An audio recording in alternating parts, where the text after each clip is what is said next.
আচ্ছা, একটা প্রশ্ন করি। নবীজির একজন কলিজার টুকরা মেয়ে ছিল, মেয়েটার নাম কি ছিল? মাশাআল্লাহ, তুমি তো খুব ভালো জানো। নাম কি ছিল? ফাতেমা। মাশাআল্লাহ। ফাতেমার দুটি সন্তান ছিল, এক হচ্ছে হাসান আর এক হচ্ছে। ফাতেমার একজন স্বামী ছিল, স্বামীর নাম কি ছিল?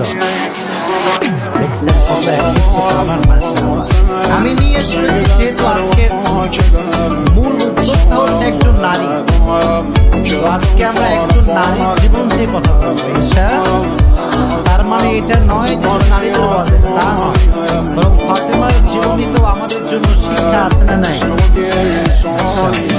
নবীজির একজন মেয়ের দ্বারাই বংশ চলেছে, বংশের ধারাবাহিকতা চলেছে।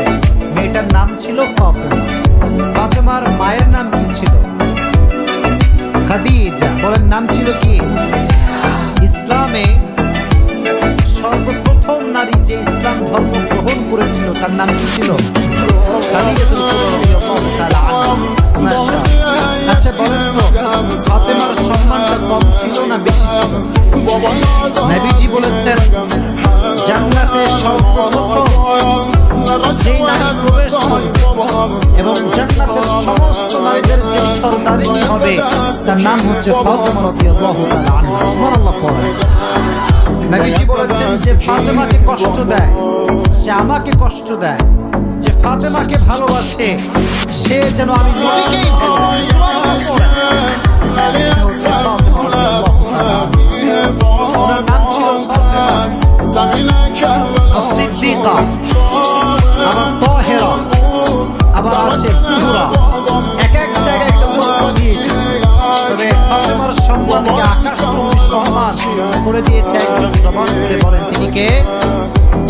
এবার হচ্ছে ফাতেমা রাদিয়াল্লাহু তাআলা আনহা যখন বিয়ে করেছিলেন, তার বিয়ের হাদিস, এই যুবকেরা এই তো কথাই এসেছিল না, কথা তো চুপচাপ থাকবা, একটু গ্যাপে কেউ কাউকে ধাক্কা দিও না।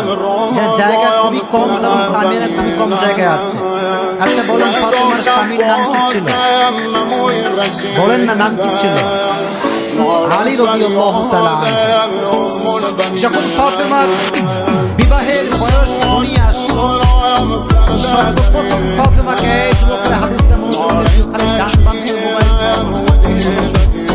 ফাতেমার বিবাহের জন্য সর্বপ্রথম যিনি বিবাহের প্রস্তাব নিয়ে এসেছিলেন তার নাম হচ্ছে আবু বকর। তার নাম কি? আমাকে জবাব দিবেন, তার নাম ছিল কি? ইয়া রাসূলুল্লাহ, আমি আপনার মেয়েকে বিয়ে করতে চাই, আপনার পারমিশন আছে কিনা?